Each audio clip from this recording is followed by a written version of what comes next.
que não trouxe, você pode abrir a sua Bíblia digital, desde que, irmão, você coloca o seu celular no modo avião aí, para não te atrapalhar, senão é melhor você só acompanhar aqui pelo projetor mesmo, tá bom?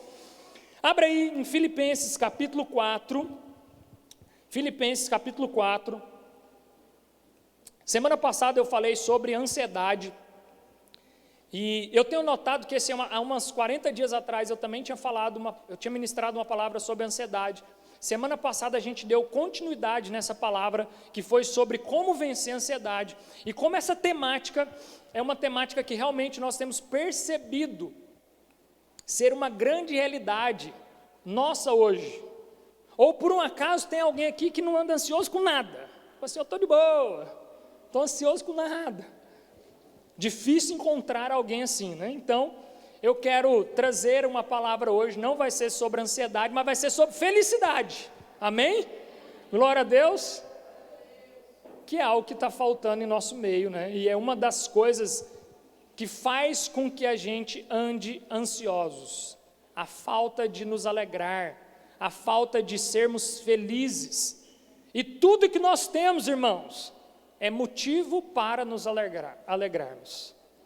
E aí nós vamos então falar um pouquinho sobre isso. Para isso eu quero ler com vocês aí Filipenses capítulo 4, versículo 4, que diz assim, vamos ler junto? Solta aí no projetor, consegue? Então vamos ler no 3 juntos? 1, 2, 3, alegrai-vos sempre no Senhor, e novamente vos afirmo, alegrai-vos. Amém? Glória a Deus. Eu quero começar então fazendo uma pergunta bem pessoal. Como eu sei que vocês não gostam de responder perguntas pessoais publicamente, porque é constrangedor, então você vai responder somente para você. Você é uma pessoa alegre? Você é uma pessoa feliz? Certo dia um pastor chegou para uma esposa de um outro pastor. E ele virou para essa esposa e falou assim, como se eu chegasse aqui para Amanda, esposa do pastor Murilo, e falar assim, Amanda, você é submissa ao Murilo? E aí a Amanda, com muita sabedoria, responde assim, eu posso dizer que eu amo o Murilo. Agora, se eu sou submissa a ele, quem vai saber responder é o Murilo. Então por que eu estou dando esse exemplo, irmãos? Porque eu vou mudar essa pergunta então agora. Amanda, o Murilo é feliz? Murilo, a Amanda é feliz? Porque a evidência da sua felicidade nem sempre está na sua resposta, mas o que as pessoas que estão ao seu redor estão dizendo sobre você. Então eu vou mudar a minha pergunta. A sua esposa, o seu marido, os seus filhos, os seus amigos do trabalho, a sua família espiritual, pode dizer que você é uma pessoa feliz? As pessoas que estão com você, elas podem dizer, você é uma pessoa feliz? E aí alguns devem estar pensando assim, mas é porque o pastor não conhece a minha história. Porque se ele conhecesse a minha história, eu tenho certeza que ele ia até chorar junto comigo. E aí quando eu penso sobre isso, irmãos, eu lembro de uma coisa, que Paulo, quando ele escreveu essa carta aqui, ele não estava em um hotel 5 estrelas, ele não estava no melhor dos lugares para escrever, alegrai-vos sempre no Senhor, e novamente vos afirmo, alegrai-vos. Paulo estava preso num cárcere, Paulo estava algemado, Paulo estava sendo humilhado, e mesmo assim ele estava falando, alegrai-vos sempre no Senhor. Em Provérbios 31 vai falar sobre a mulher virtuosa, e aí os filhos daquela mulher falam assim, minha mãe é uma mulher virtuosa, minha mãe é uma mulher feliz. Então os filhos daquela mulher podem dizer a respeito dela. Então eu volto à pergunta, as pessoas que estão ao seu redor, pode dizer que você é uma pessoa feliz? Paulo estava preso ali em Roma, e ele estava escrevendo essa carta com muita alegria no Senhor. E a alegria do cristão, irmãos, não é uma opção, a alegria do cristão é uma ordem imperativa de Deus. Nós precisamos ser alegres. Não é simplesmente um substantivo, mas sim um verbo. Você precisa praticar a alegria do Senhor na sua vida. Você precisa entender que se você não está praticando essa alegria, não está desfrutando dessa alegria, você está em pecado, irmãos. E isso é muito sério, porque nós cristãos já recebemos tudo aquilo que nós precisávamos para ser felizes. Mas muitas vezes nós estamos preocupados com o quê? Com tantas coisas. E aí foi a palavra da semana passada sobre ansiedade. Nós estamos tão ansiosos com tantas coisas que nós não conseguimos desfrutar da alegria do Senhor. A essência do reino de Deus é a alegria. A boa nova que foi contada para você sobre o reino de Deus, o evangelho que foi anunciado até você, é uma boa nova de grande motivo de alegria. A alegria é tão grande essa, que mudou a sua caminhada, mudou a sua história. Então a ordem de Deus é alegrai-vos, o fruto do Espírito é alegria. Então nós precisamos nos alegrar no Senhor. Mas eu sei que vocês passam uns problemas, né, gente? Glória a Deus. Vocês estão todo mundo pensando, né? Deve estar todo mundo pensando, será que eu sou feliz mesmo? Depois de tudo isso eu estou achando que eu não estou muito feliz. Mas eu sei que todos nós passamos problemas. Tem problema lá na sua casa, irmãos? De vez em quando alguém fica doente. Cadê o Carlão? O Carlão saiu. Débora, de vez em quando algum menino fica doente lá. De vez em quando a grana fica curta, irmãos. É muito fácil ser feliz enquanto tudo vai bem. Mas o nosso grande desafio como um cristão é ser alegre, é ser feliz apesar de qualquer circunstância. Apesar de qualquer diversidade, o nosso desafio é alegrai-vos, alegrai-vos, alegrai-vos. E sabe por quê? A alegria do cristão não pode estar relacionada ou condicionada a um sentimento, a uma emoção, a presença de coisas boas ou a ausência de coisas ruins. A alegria do cristão é uma pessoa, e essa é Jesus Cristo. Então, quando estamos em Cristo, nós precisamos nos alegrar. Independente, irmãos, das notícias que está na manchete do jornal. Independente se o banco lá nos Estados Unidos está quebrando, e aí você está com medo da economia toda quebrar. Independente se um vírus chegou, e aí você está preocupado, porque ele pode afetar a sua casa. Alegrai-vos no Senhor, sempre alegrai-vos. Então, irmãos, nós precisamos entender uma coisa. Você não precisa ser nenhum especialista para notar que as pessoas, mesmo com Cristo, não andam felizes. Você não precisa ser um psicólogo para notar que o povo de Deus não anda feliz, basta olhar para o semblante das pessoas. Basta você ver como está o semblante, mesmo do povo de Deus. Você não precisa ser um psicanalista para olhar para uma pessoa e falar assim, essa pessoa está infeliz. Não, basta você olhar e ver que as pessoas, mesmo com Cristo, elas não estão se alegrando. E por isso então nós vamos falar um pouco sobre essa carta, porque a tônica dessa carta é a alegria. A tônica dessa carta aqui aos Filipenses é a alegria. Então nós precisamos nos concentrar em uma coisa e entender algo, irmãos, que a alegria na vida de um cristão, ela deve ser praticada todos os dias. Por isso nós precisamos aprender a orar, e nós aprendemos sobre isso na semana passada. Nós o adoramos por quem Ele é. Nós então pedimos porque Ele é um bom Pai. Nós rendemos ação de graça, por quê? Pelo que Ele já fez. Então quando você entende que você adora por quem Ele é, quando você pede porque você entende que Ele é um bom Pai, quando você rende ações de graças por tudo que Ele já fez, você começa a notar que não te falta mais nada. Não tem mais nada que possa preencher você que não seja Ele. Mas Paulo vai dizer aqui nessa carta, que existe alguns ladrões de alegria, algumas coisas que roubam a nossa alegria, e a primeira delas está lá em Filipenses capítulo 1, versículo 12, então vai me acompanhando aí. Enquanto você abre Filipenses 1,12, eu quero fazer uma pergunta. Quem aqui leu, não precisa responder, lembra, vocês não gostam de responder perguntas em público, perguntas que são no individual. Mas, lembra que nós passamos o desafio semana passada para você ler toda a carta de Filipenses durante a semana? 4 capítulos apenas, irmãos. Então eu vou reforçar esse pedido. Se você não leu, aproveite essa semana para você ler. Então essa semana você vai ler toda essa carta de Filipenses, 4 capítulos apenas, dá para você ler todos os dias ela.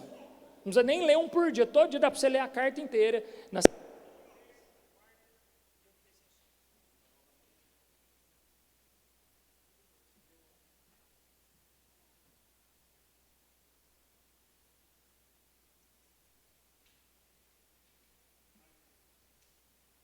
Glória a Deus. Voltamos. Então, Filipenses capítulo 1, 2 diz assim, Paulo vai dizer assim: desejo, portanto, irmãos, que saibais que tudo o que me aconteceu tem, ao contrário, servido para o progresso do Evangelho. Diga assim, progresso do Evangelho.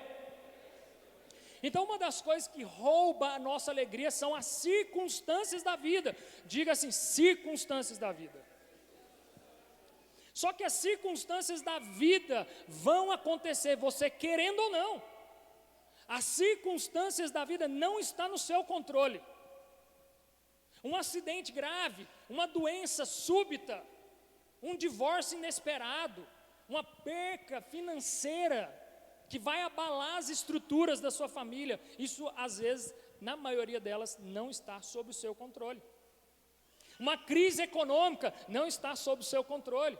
Mas Paulo está falando aqui, desejo, portanto, irmão, que saibais que tudo o que me aconteceu, ao contrário, está cooperando para o progresso do Evangelho. E quais coisas são essas? Então eu vou reforçar na sua memória algumas coisas que estavam acontecendo com Paulo, porque às vezes você está achando que sua vida está muito difícil para você ler esse versículo e falar assim, eu vou me alegrar. Então olha só algumas coisas que estavam acontecendo com Paulo. Paulo foi perseguido em Damasco, Paulo foi rejeitado em Jerusalém, Paulo foi esquecido em Tarso, foi açoitado em Filipos, Paulo foi escorraçado de Tessalônica, Paulo enfrentou feras em Efésios, Paulo foi preso em Jerusalém, Paulo enfrentou um naufrágio na ida para Roma, Paulo foi picado por uma cobra em Malta, e mesmo assim ele bate no peito e fala assim, saibais que tudo que estou passando é para o progresso do Evangelho. Então, meus irmãos, não interessa quão difícil seja a situação que você está passando, alegrai-vos no Senhor, porque Ele é bom, e a sua misericórdia dura para sempre. Mas três coisas aconteceram devido a essas circunstâncias carrancudas que estavam acontecendo. Primeira dela, a igreja de Roma crescia de uma forma incrível. Por quê? Porque eles foram encorajados a pregar o Evangelho devido à perseguição da igreja. Então deixa eu dizer algo para os irmãos.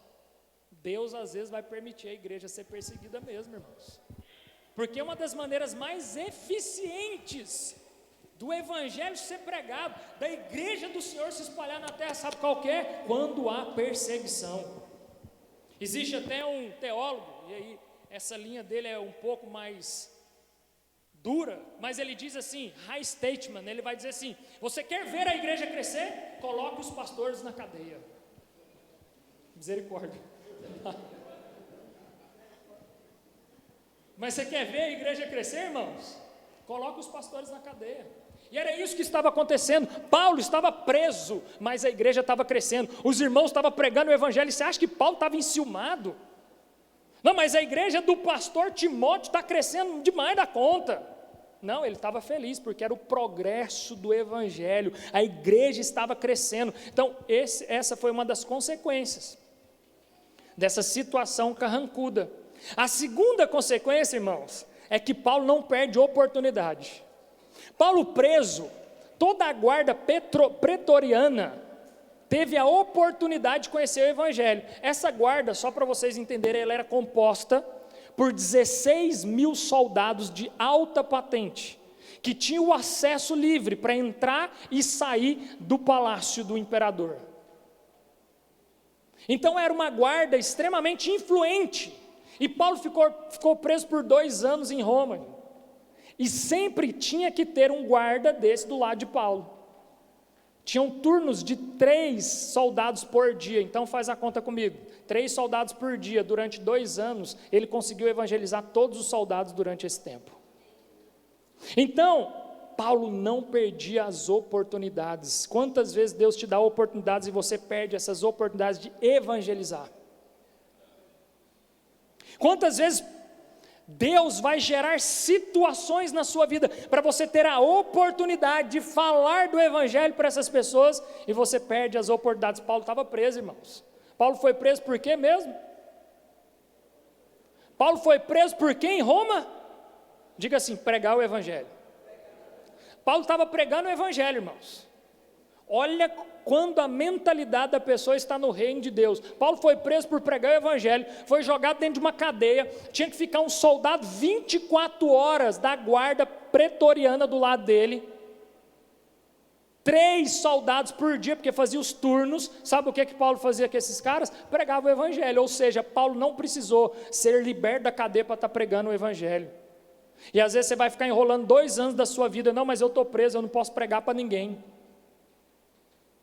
Não, eu estou trabalhando num lugar onde ninguém é crente, então eu não posso, não tem como, se eu falar de Jesus aqui, já era. Então não perca as oportunidades. Em Filipenses, no capítulo 4, versículo 22, olha só o que Paulo vai falar: todos os santos vos cumprimentam, especialmente os que estão no palácio de César. Paulo estava mandando os cumprimentos dele para esses soldados que ouviram o evangelho, que tiveram a oportunidade de serem evangelizados por um homem que foi preso por pregar o evangelho. E uma terceira coisa que aconteceu, Paulo escreveu as cartas para as igrejas enquanto ele estava preso. Glória a Deus por isso. Talvez se Paulo estivesse solto, ele não teria tido tempo para escrever essas cartas, mas no cárcere, Paulo não desperdiçou o seu tempo. Paulo, enquanto ele estava ali no cárcere, sem nada para fazer, porque imagina só, irmãos, você dentro de uma cadeia, o que você faz dentro de uma cadeia? Paulo não perdeu tempo, ele pregou o evangelho para os guardas, ele escreveu as cartas às igrejas, e hoje nós temos acesso a esses manuscritos preciosos, é graças às prisões que Paulo passou, é graças ao tempo que ele não desperdiçou. Romanos 8, 28 vai dizer o quê? E sabemos que todas as coisas contribuem juntamente para o bem daqueles que amam a Deus, daqueles que são chamados segundo o seu propósito.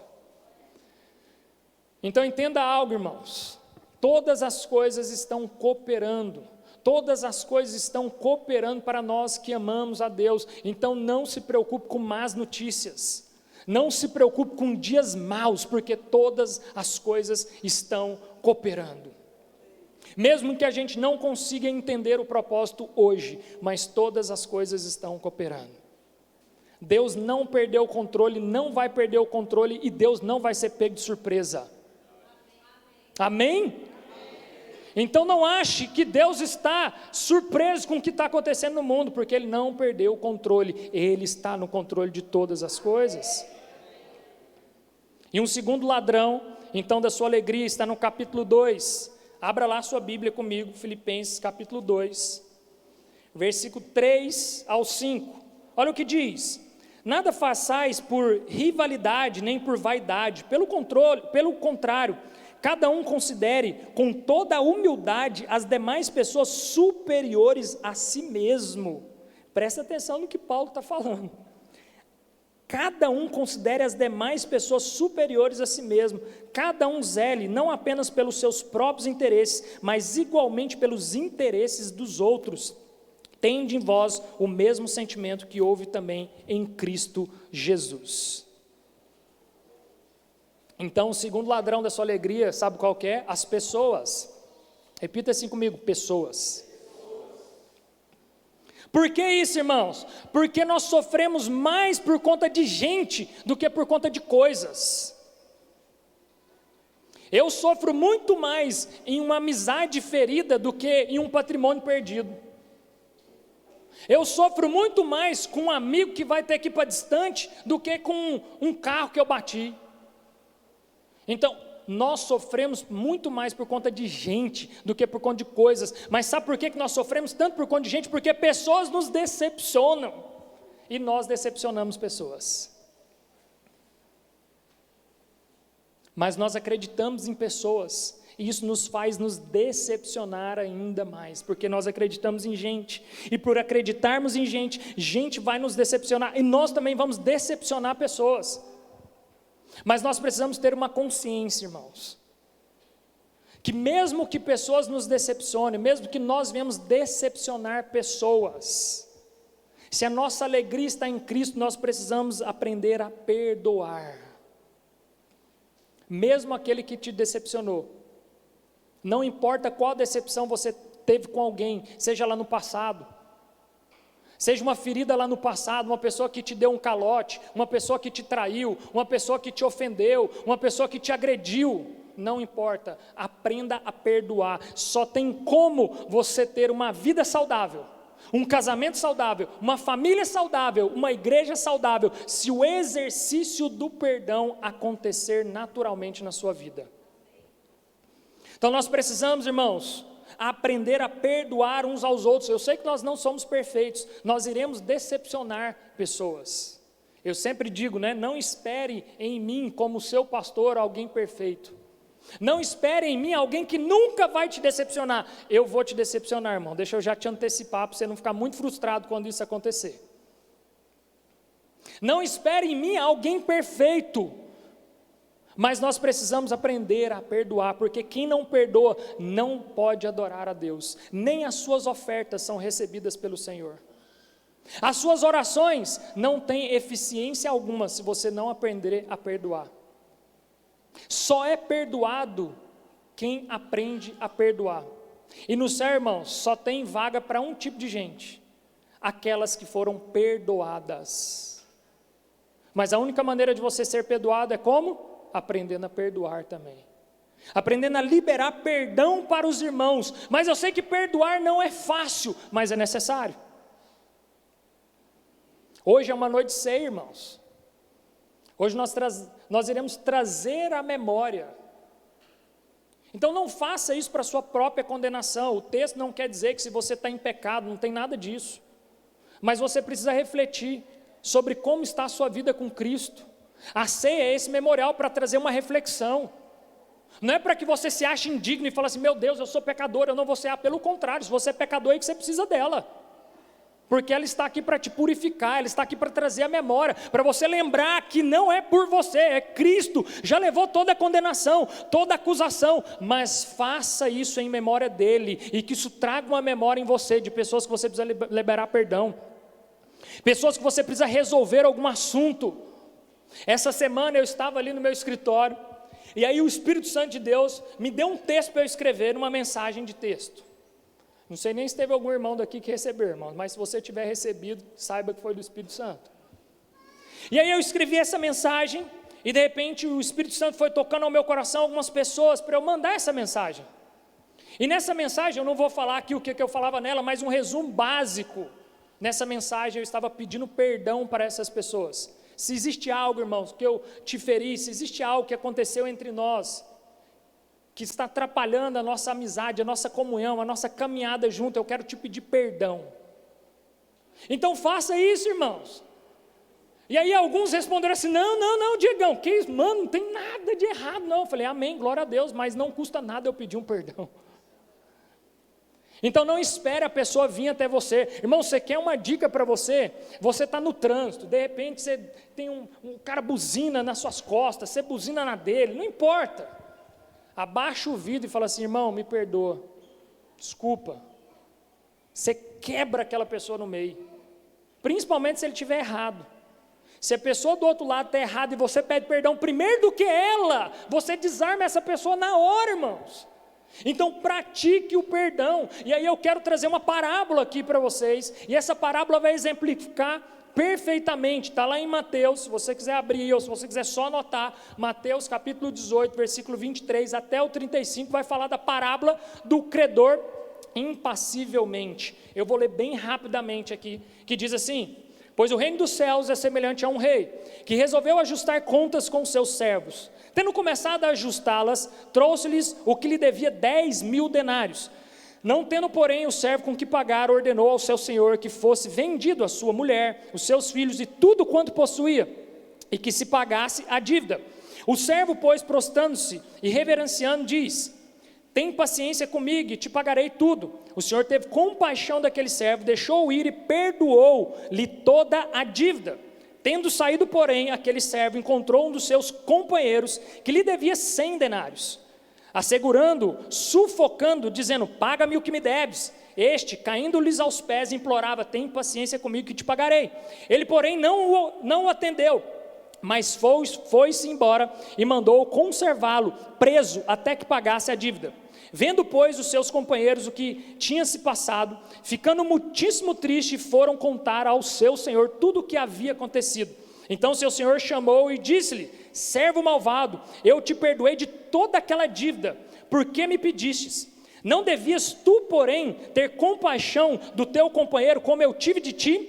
Irou-se o Senhor e o entregou aos verdugos, até que pagasse tudo o que lhe devia. Assim também meu Pai Celestial vos fará, se cada um de vós, do íntimo do coração, não perdoar a seu irmão. Essa é uma parábola contada por Jesus. E aí eu quero te perguntar uma coisa: você entendeu a parábola? Entendeu, irmão? Sim ou não? Eu vou provar para você que vocês não entenderam. Como assim, pastor? Não entendi? Eu vou provar para vocês que vocês não entenderam. Vocês podem achar que entenderam, mas talvez vocês não compreenderam completamente ela. Sabe por quê, irmãos? Um talento equivale a 35 quilos de ouro. Presta atenção nessa conta. Quem é mais devagar na matemática aí, vamos me acompanhando aqui, tá? Então, um talento é igual a 35 quilos de ouros. Quantos talentos o irmão devia? 10 mil talentos, que equivale a 350 quilos de ouro. Isso é mais ou menos, sabe aqueles caminhão-truque, que carrega areia, carrega brita, é mais ou menos 10 caminhões daquele lotado de ouro. Se você pegasse na época os impostos pagos por Galiléia, Judéia, Beré e Samaria, durante o ano inteiro dava somente 800 talentos. O ano inteiro pago de imposto por essas 4 cidades. Quanto que o irmão devia? 10 mil talentos. Mais ou menos levaria 13 anos para que todos esses talentos fossem arrecadados durante o ano para pagar a conta desse irmão. Se essas 4 cidades se unissem e falassem: vamos pagar a conta desse irmão, mas a média salarial da época era 1 denário por dia. Esse irmão era um trabalhador que ganhava 1 denário por dia. Para ele juntar esses 10 mil talentos que ele devia, levaria mais ou menos 150 mil anos para ele pagar. É por isso que eu estou falando que vocês não compreenderam muito a parábola. É porque a gente entende: não, um perdoou, o outro não perdoou, tá? Mas não é bem assim não. Olha de que ele foi perdoado, irmãos. Conclusão: era impossível ele pagar essa conta. Amém? Deixa eu te falar uma coisa: por que Jesus está dando esse exemplo tão esdrúxulo? Porque assim é a nossa conta com Deus, ela é impagável.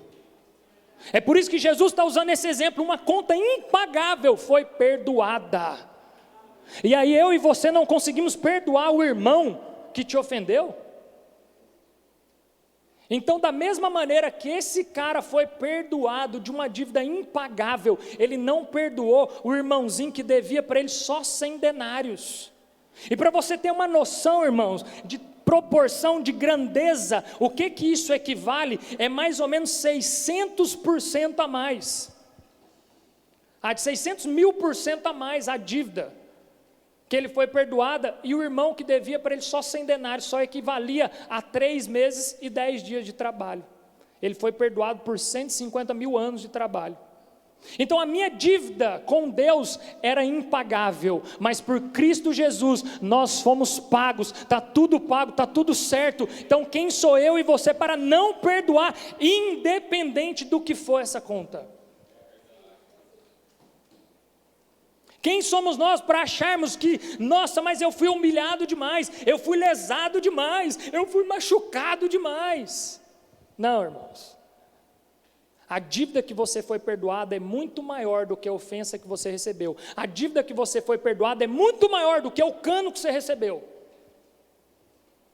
Não, mas eu fui lesado, eu perdi todo o meu patrimônio. Mas você devia 150 mil anos de trabalho. A Bíblia vai dizer que o Senhor falou para ele: venda seus filhos, venda sua esposa, venda tudo, para pagar a sua conta. Não, mas está tudo resolvido, não precisa vender mais nada, não precisa vender nem o passarinho lá na sua casa, você não precisa vender nem a bicicleta que está lá parada, que você não usa mais, está tudo perdoado. E aí o bandido pula lá na sua casa, rouba a bicicleta, se você pegar ele, você quer matar ele, porque ele é um vagabundo, né? É difícil, irmãos, perdoar, mas é necessário. É difícil, é dolorido, e eu estou dando um exemplo bem pequenininho. E o assassino que mata alguém da sua família? Quem já assistiu aquele filme A Cabana? Se você não assistiu, irmãos, pega a pedagogia do filme. Tira o que é ruim e retém o que é bom, mas pega a pedagogia do filme sobre perdão. Aprenda sobre o que é perdoar. Só para fazer um resumo aqui, quem não viu, eu vou ter que dar esse spoiler, irmão, porque senão vocês não vão entender. O cara assassina a filha dele. Imagina você ter que perdoar o assassino da sua menininha querida, a menininha linda, de uns 4, 5 anos. E você ter que perdoar esse assassino, irmãos. Então o perdão, ele é necessário, não importa o tamanho da conta, nós precisamos aprender a perdoar, assim como Deus nos perdoou em Cristo Jesus. Então essa é a minha e a sua missão, irmãos. Guardar mágoa é eufagia. O que é eufagia? É autodestruição. Se você fica guardando mágoa aí dentro do seu coração, você está se autodestruindo. Você é uma bomba relógio. Você está se destruindo por dentro. Então, irmãos, uma dica para vocês. Amanhã, ou hoje à noite, quando você chegar lá na sua casa, puxa no seu HD aí, puxa na memória, quem que você precisa resolver alguma situação. Não espere acontecer algo muito grave. Você já viu aquelas pessoas que estão no leito de UTI, morrendo, tem poucas horas de vida, ele começa a mandar chamar os parentes. Chama o fulano de tal lá que eu tenho que pedir perdão para ele, chama o fulano de tal lá que eu preciso falar com ele, liga para o fulano de tal que está lá nos Estados Unidos, que eu não posso morrer antes de falar com esse fulano.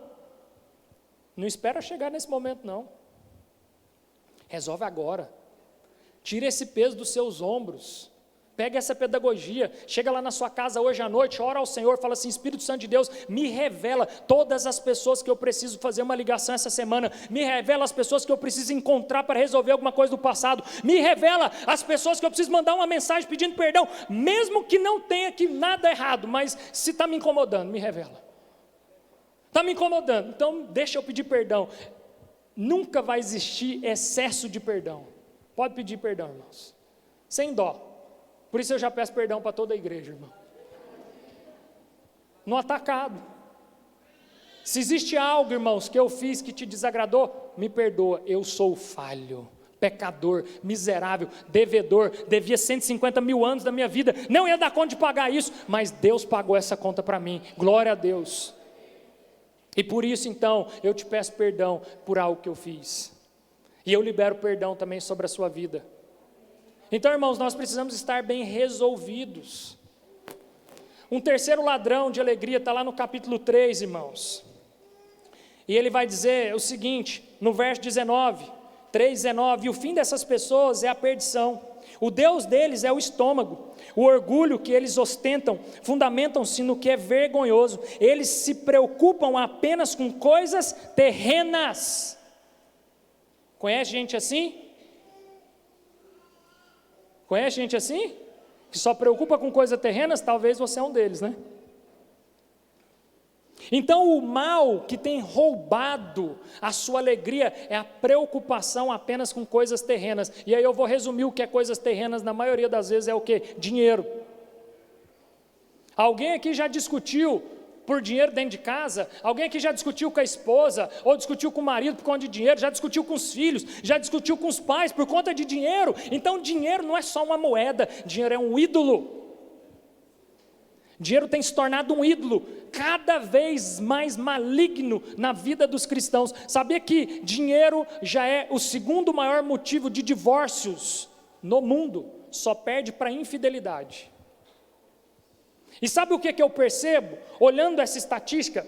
Que com o avanço do Evangelho, cada vez mais, graças a Deus, o Evangelho tem sido pregado, os homens têm sido fiéis às suas esposas, as esposas aos seus maridos. Eu penso que essa estatística logo vai ser a primeira: dinheiro. Logo eu penso que o maior motivo de separação, sabe por quê? Nós estamos vivendo uma geração de tantos status sociais, de tanta comparação, que essa briga por dinheiro, essa corrida dos ratos, essa corrida por dinheiro, por ter, consumir, cada vez mais vai afetar a vida conjugal dos casados, das famílias, das casas. Então nós precisamos tomar muito cuidado. Uma vez eu escutei numa palestra o cara falando assim: o rico só tem 2 problemas na vida. Aí eu falei assim: então tá bom, ué, só 2 é bom demais, ué. Que eu que sou pobre tenho um monte, ué. Se o rico só tem 2, eu estou tranquilo. Sabe qual que é o primeiro problema do rico? É que ele só pensa em ganhar. Sabe qual que é o segundo problema do rico? É o medo de perder. Então ele vive esse problema o tempo inteiro, ele só quer saber ganhar e ele só quer viver com medo de perder. Angustiado, ansioso, porque ele está ansioso em ganhar mais, ansioso com medo de perder. E entenda uma coisa: 90% do dinheiro do mundo está nas mãos de apenas 2% da população. E os outros 10% do dinheiro do mundo, irmãos, está na mão dos outros 98% da população. 50% da riqueza do mundo inteiro concentra-se em apenas 100 empresas privadas. Só para você ter noção, a Toyota é maior do que a África do Sul. Tem mais dinheiro do que a África do Sul inteira somada. A GM é maior do que toda a Noruega em riqueza. O Walmart é mais rico do que 100 nações no mundo. Mas se eu e você entrar nessa corrida frenética, da corrida do dinheiro, cada vez mais você vai ser infeliz. Porque dinheiro tem que ser apenas um meio. Não é que você tem que fazer voto de pobreza aqui não, irmãos. Você só precisa ser maduro para tê-lo. Porque a Bíblia vai dizer que se o herdeiro é como um menino, ele não pode herdar nada. Porque dinheiro na mão de criança, o que a criança faz? Quem tem filho pequeno aqui? De 2 anos, 3 anos, 4 anos, imagina o Pedrinho, dá uma nota de R$100 pro Pedrinho. Ué, ele vai pegar a canetinha, vai fazer um bigodinho lá, vai pegar o peixinho, vai desenhar ele. Então, ou seja, ele não sabe o que faz. E muitos cristãos, velhos de idade, mas imaturos, não podem ter dinheiro, porque senão vai se desviar dos caminhos do Senhor. Vai fazer igual o filho pródigo: agora eu estou rico, agora eu vou me prostituir, agora eu vou curtir a vida, agora eu vou fazer tudo aquilo que eu nunca fiz. Então, bastante cuidado, não deixe o dinheiro entrar no seu coração.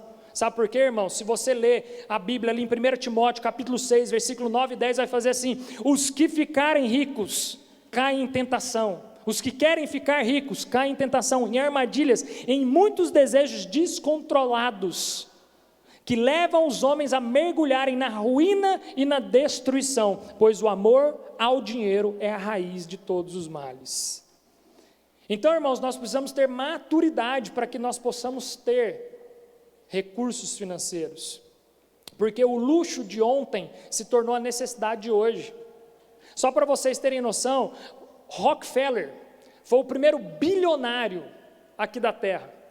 E aí Rockefeller, uma vez, numa entrevista, ele disse assim: o cara mais pobre que eu conheci na minha vida toda, a única coisa que ele tinha era dinheiro. O homem mais rico da terra do seu tempo, Rockefeller, era como se fosse o Elon Musk de hoje, o primeiro bilionário da terra. Numa entrevista ele fala assim: o homem mais infeliz que eu já conheci em toda a minha história era um homem que só tinha dinheiro. E aí no enterro de John Rockefeller, tinha um curioso que chegou lá no contador de John Rockefeller. O contador do John Rockefeller estava lá no enterro, e o curioso virou para ele e falou assim: qual foi a fortuna que ele deixou? Quanto que ele deixou? Aí sabe o que o contador falou? Ele deixou tudo, não tem como levar nada. Então, qual é o propósito da sua vida, irmãos? Qual tem sido o propósito da sua vida? O homem mais rico do seu tempo, no seu velório, sabe quanto ele deixou? Tudo. E eu e você, sabe quanto nós vamos deixar no dia do nosso velório? Tudo. Não adianta fazer gaveta no seu caixão, não, irmãos, vai ficar tudo, até a aliança eles tiram. E se não tirar, depois vai vir um lá, vai abrir lá a cova só para roubar ela. Até a dentadura, até os dentes de ouro, viu, André? Então você já passa para a Lola, já põe como posse. Irmãos, essa é uma triste realidade que nós estamos vivendo nos dias de hoje. E sabe por que é o maior problema? É que quem está correndo atrás do dinheiro está buscando duas coisas: felicidade e segurança. As pessoas que estão correndo atrás do dinheiro, elas estão buscando segurança, porque acreditam que o dinheiro traz a segurança e acreditam que o dinheiro traz felicidade. E aí eu vou ler 2 textos aqui com os irmãos, mas a Bíblia é repleta de textos que vai falar sobre a segurança do Senhor e sobre a felicidade do Senhor. Mas Provérbios 18:10 vai dizer assim: o nome do Senhor é uma torre forte, os justos correm para ela e estão seguros. Você quer segurança, irmãos? Se assegure no nome do Senhor. É nele onde você vai encontrar refúgio, é nele que você vai encontrar segurança. Neemias 8:10 vai dizer: a alegria do Senhor é a nossa força. A nossa alegria não pode estar em coisas nem em pessoas, mas no Senhor. Coisas vão passar, pessoas vão te frustrar, pessoas vão te decepcionar, coisas vão acabar, a traça, a ferrugem, isso aqui vai acabar, irmãos. Mas o Senhor não, Ele é eterno. E o quarto ladrão que rouba a sua alegria está lá no capítulo 4, e aí a gente já vai caminhando para o fim. Capítulo 4, versículo 6, que vai dizer o quê? Não andeis ansiosos por coisa alguma. Repete assim comigo: ansiedade. A ansiedade é o mal desse século, irmãos. É por isso que nós viemos falando já há alguns dias, algumas ministrações sobre esse mal. E a ansiedade, ela afeta todas as classes sociais. Não interessa se é rico, se é pobre, se é novo, se é velho. Todas as classes e todas as idades são afetadas pela ansiedade. Pasmem vocês! Até as crianças estão ansiosas hoje em dia. E aí quem está dizendo isso não sou eu não. Hollywood fez uma pesquisa. Hollywood queria descobrir por que as crianças hoje em dia andam tão ansiosas, parecendo pequenos adultos. Uma criança de 4, 5, 6 anos ansiosa. O que uma criança de 4, 5, 6 anos tem para fazer? E ela já está ansiosa. Eles fizeram uma pesquisa, o próprio Hollywood queria saber essa estatística, e aí eles descobriram por que as crianças andam tão ansiosas, porque eles gostam de filmes e desenhos de ação, porque eles assistem filmes e desenhos de ação, isso tem deixado eles ansiosos. E aí, irmãos, deixa eu dizer uma coisa: se você vê a programação infantil que tem hoje no Disney, no Discovery Kids, se você vê a programação que tem infantil no Netflix, eu garanto para você, se você assistir, você não dorme à noite com a luz apagada. Você é adulto, velho mesmo, vai ficar com medo, vai falar assim: vou deixar a luz acesa hoje, né? Porque a programação que é feita para esses pequeninos hoje, irmãos, vai deixá-los cada vez mais ansiosos. Sabe como que Satanás faz para destruir uma geração? Não é com a pandemia não, irmãos. Não é uma pandemia que destrói uma geração não. Sabe como que Satanás destrói uma geração? Tocando nos pequeninos. Não é tocando em mim e você não, é tocando nessa geração aqui, ó, que ele vai destruir daqui 20 anos essa nova geração que está surgindo. Então ele vai tocando nas crianças. Existe um pastor chamado Erineu Gruber, depois vocês pesquisam lá na internet, pastor Erineu Gruber. Ele pega e acha todas as mensagens subliminares, é o ministério dele, todas as mensagens subliminares que tem nos desenhos, nos filmes, voltado para crianças. Despertou isso nele, porque ele é um grande pesquisador, psicólogo, e um dia uma mãe de uma criança chegou até o seu gabinete pastoral e falou assim: pastor, eu cheguei lá, deixei meu filho vendo o desenho, e eu fui fazer o almoço, quando eu voltei lá, o meu filho de 12 anos estava pelado na frente do desenho, e aí eu achei aquilo muito estranho, e aquilo ali despertou no pastor Erineu Gruber, começar a ser um pesquisador em relação a mensagens subliminares, que está por trás de filmes, de desenhos, que é feito para eles, porque a maneira de Satanás destruir as gerações futuras é tocando nos pequeninos.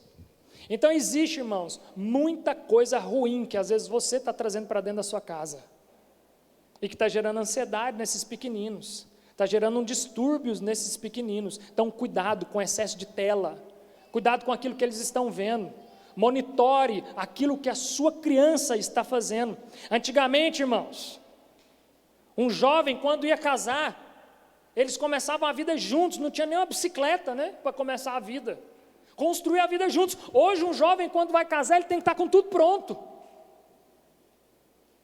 Não estou falando que esteja errado, só estou falando que isso vai deixar essa geração ansiosa cada vez mais. Sabe por quê? Porque aí um jovem de 24, de 25, de 27, de 30, de 18, de 17, que não tem nenhuma bicicleta ainda, ele fala assim, agora eu não posso casar, porque eu tenho que ter uma casa, eu tenho que ter isso, eu tenho que ter aquilo, e aí às vezes ele está abortando aquilo que é o plano de Deus para a vida dele, por conta dessa ansiedade de construir algo antes. Se você conseguir construir, amém, irmãos, glória a Deus, mas se você não construir, Deus te deu uma mulher pronta, uma mulher sábia, ou se mulher, o homem ainda não tem nada, mas te deu um homem de Deus, não perca a oportunidade, até porque está difícil de achar, né? Eu lembro até hoje, quando eu comecei a namorar com a Sara, eu não tinha nada, irmãos, eu tinha uma bisvéia. E aí meu sogro olhou lá nas redes sociais e falou assim, minha filha, ele é homem de Deus, pode ir lá conhecer o menino que ele deve ser bom. Glória a Deus, né, sogro? Você foi inteligente, visão de longo prazo, né? Quem não tinha nada naquela época, hoje tem muito, né, Tim? Porque é Deus que dá. É Deus que abre as portas, irmãos. Às vezes você está esperando demais aí, e Deus só vai prosperar a sua vida depois que você casar. Porque depois que você casar, você vai ter uma ajudadora dentro da sua casa. Uma mulher que sabe administrar bem o lar. E às vezes você é solteiro aí, não sabe administrar nada. Então tem esse discernimento, irmãos. Mas a ansiedade está causando isso. Ansiedade no original grego significa sufocamento, irmãos. Tem gente que está sufocada com a quantidade de coisas, está sufocado com o mundo, mas Jesus foi categórico ao dizer, por mais ansioso que você esteja, você não pode acrescentar um côvado ao curso da sua vida. Se você não sabe o que é um côvado equivale a 45 centímetros, irmãos. Então deixa eu dizer uma coisa, essa ansiedade que você está aí, em conquistar, em fazer, não vai acrescentar 45 centímetros na sua vida. Não vai mudar nada. 70% das coisas que está te deixando ansioso não vai nem acontecer. E você está aí nessa ansiedade. Deus não deixou faltar nada, nem para as flores, nem para os pássaros. Você acha que Ele vai deixar faltar para o filho dele? O profeta Isaías, irmãos, diz o seguinte, que ele mede as águas nas conchas das suas mãos, ele mede os céus a palmos, ele espalhou todas as estrelas nos firmamentos e as chamas pelo nome, e não esquece de nenhuma delas. Ele é aquele que olha para as grandes potências militares, econômicas na terra e as considera como um pingo de água que cai num balde, como um pó em uma balança de precisão. Esse é o seu Deus. E esse Deus, você acha que vai deixar te faltar alguma coisa? Ele vai te dar na medida que você merece, na medida que você precisa, na medida com que você tem suporte, na medida com que você suporta, na medida que você é capaz de receber. Quer receber mais, irmãos? Eu tenho algumas dicas para te dar. E aí nós vamos ceiar. Você quer receber mais? Você quer prosperar mais? Você quer ter mais dinheiro, irmãos? Primeira dica que eu tenho para te dar. Trabalha. Não tem outra, né, Amanda? Tem como? O povo compra viagem assim, de forma, por osmose. Acorda cedo e fala assim, hoje tem um cliente aqui para Maldivas. Pronto, é só eu dar o ok. Tem que trabalhar, né? Então a primeira dica para você prosperar, trabalhe bastante. A segunda dica, amadureça, porque Deus só vai permitir com que você tenha uma grande fortuna, seja muito próspero, se você for maduro. Irmãos, deixa eu te falar uma coisa, você está sobre o governo do rei, e é Ele que vai dar ou vai tirar, na medida que for preciso. Não está mais sob o seu controle, irmãos. Então amadureça, cresça. Amadureça, porque o filho adulto, ele tem direito à herança, ele sabe desfrutar na medida, o dinheiro não vai ser a raiz de todos os males na vida dele, o dinheiro não vai deixar ele ansioso, não vai tirar uma noite de sono dele, porque ele entra no descanso, porque sabe que o seu Senhor é aquele que o sustenta. Então, irmão, se você praticar isso, eu te garanto, você vai começar a dar uma prosperada. Eu e minha esposa, quando a gente casou, quando a gente namorava, a gente ia para a igreja numa bizinha, Honda Bis, pegava chuva. Mas Deus vai prosperando na medida com que nós vamos amadurecendo, conforme a maturidade. Agora deixa eu te falar uma coisa, quando for preciso também dar uma podada, Ele poda. Porque toda boa árvore só cresce com as podas.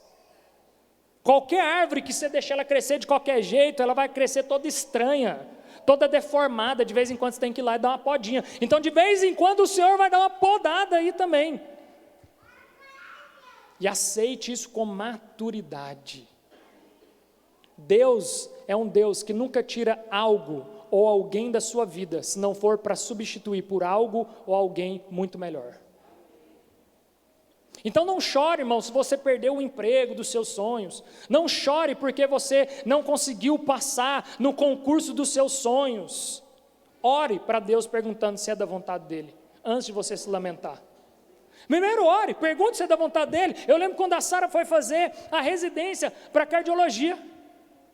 Ela só foi fazer a prova, irmão, porque nós tínhamos pagado, e a gente era pão duro, era cara a prova. E ela já tinha pago muito dinheiro. Eu falei, então vai, né, já pagou esse troço.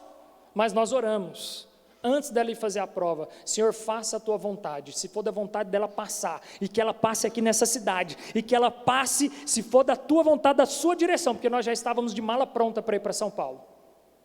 A única coisa que estava na nossa oração, era o seguinte, Senhor, se a vontade do Senhor é que nós permanecemos nessa cidade, se ela passar, nós vamos permanecer, porque aí como é que faz?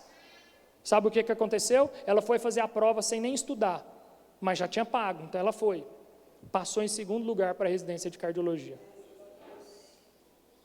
Mas todas as vezes que a Sara ia fazer uma prova, tinha uma coisa engraçada que ela sempre me contava. Sabe o que ela fazia? Quem já fez vestibular aqui? Quem já fez prova de concurso aqui? É tudo cronometrado, irmãos. Tempo ali é vida, você não pode perder tempo, você não pode deixar nem a caneta cair no chão, porque você perde tempo de uma resposta. Sabe o que ela fazia? Ela parava, pegava a prova e ia orar. O povo achava que ela estava passando mal. Chegava lá o monitor da prova, minha filha, está tudo bem aí? Você está precisando de alguma coisa? Porque numa prova que está super concorrida, a mulher está lá perdendo 5 minutos orando. Então, irmãos, entenda uma coisa, Deus é o Deus da provisão. Ele vai suprir na medida recalcada. Ele vai suprir você naquilo que você suporta receber. Então quer receber mais, irmãos? Eu tenho algumas dicas, vai trabalhar, vai se capacitar, vai orar mais ao Senhor, pergunta se é da vontade dEle ou se é da sua. Pergunta se esse concurso, esse vestibular, esse emprego, essa porta que você acha que é Deus que está abrindo. A minha oração para o Senhor tem sido assim, Senhor, fecha todas as portas que não é o Senhor que abre. Essa tem sido a minha oração diária ao Senhor. Eu não quero abrir porta com as minhas próprias mãos, eu sou muito bom para abrir fechadura, irmãos. Eu sou bom em conexão, então eu sou bom para abrir fechadura, eu sou bom para abrir porta, eu sou bom para chegar onde eu quero chegar, mas não, eu não quero isso mais, porque isso traz cansaço, fadiga, ansiedade, peso, fardo. Eu quero que o Senhor feche aquilo que não for dEle. Eu não quero que Ele abra, eu quero que Ele feche, porque abrir eu já sou bom para abrir, então eu quero que Ele ande fechando algumas se não for da vontade dEle. Então faça essa oração. Senhor, fecha esse negócio, não for da sua vontade, fecha essa porta, só me coloca com as pessoas certas, eu quero andar com as pessoas certas, pessoas que me levam para mais próximo de Deus. Então, para a gente encerrar, irmãos, o propósito de Deus não é te fazer feliz, o propósito dEle é te fazer santo, porque Ele é santo.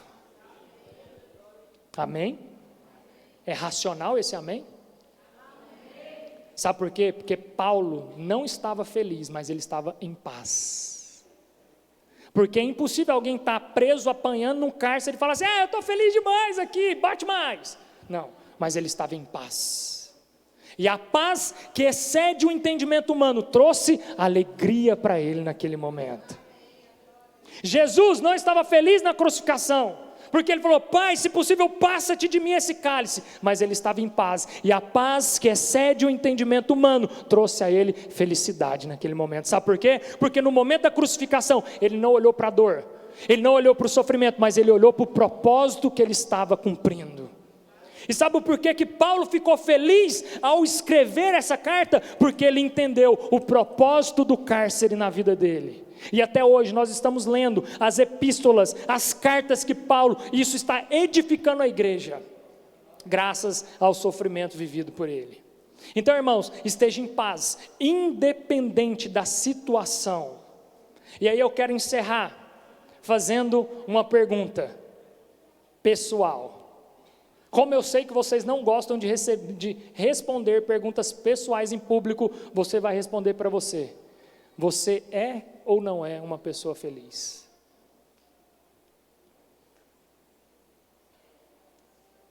Então eu espero, irmãos, que a partir dessa palavra que foi ministrada, você tenha uma consciência que se você não tem sido uma pessoa feliz, você precisa fazer alguns ajustes. Você precisa ajustar algumas coisas na sua vida. E Deus está te dando essa oportunidade. Hoje é noite de Santa Ceia do Senhor. Hoje é noite de ceiarmos, de nos alegrarmos no Senhor. Mas que essa seja uma alegria racional daquilo que você está fazendo. E que se é necessário fazer alguns ajustes, Paulo aqui nos deu pelo menos 4 motivos pelo qual você não tem sido feliz. Paulo nos deu aqui várias coisas que precisamos ajustar na nossa vida para que nós venhamos ser felizes. Essa alegria que Paulo vai dizer aqui, alegrai-vos no Senhor, novamente vos afirmo, alegrai-vos. Então, se alguma coisa tem roubado a sua alegria, irmãos, eu quero te convidar a fazer uma oração nessa noite. E essa oração é uma oração desafiadora, não é uma oração fácil. Essa oração, algumas vezes na minha vida, o Senhor tem me levado a entrar para dentro do meu quarto e fazer essa oração. Essa oração é o seguinte: Senhor, faça a tua vontade. Senhor, faça a tua vontade na minha vida, porque eu sei que a tua vontade é boa, a tua vontade é agradável, a tua vontade é perfeita, mesmo que aos olhos humanos não pareça que está tudo bem, mesmo que aos olhos humanos eu esteja num cárcere, mesmo que aos olhos humanos eu esteja aprisionado, mesmo que aos olhos humanos parece que está tudo difícil, mas eu quero que seja feita a tua vontade. Então eu quero convidar você a se colocar de pé agora. E eu quero orar por vocês, se o nosso grupo de louvor puder vir para cá, e que essa canção que vai ser ministrada agora, irmãos,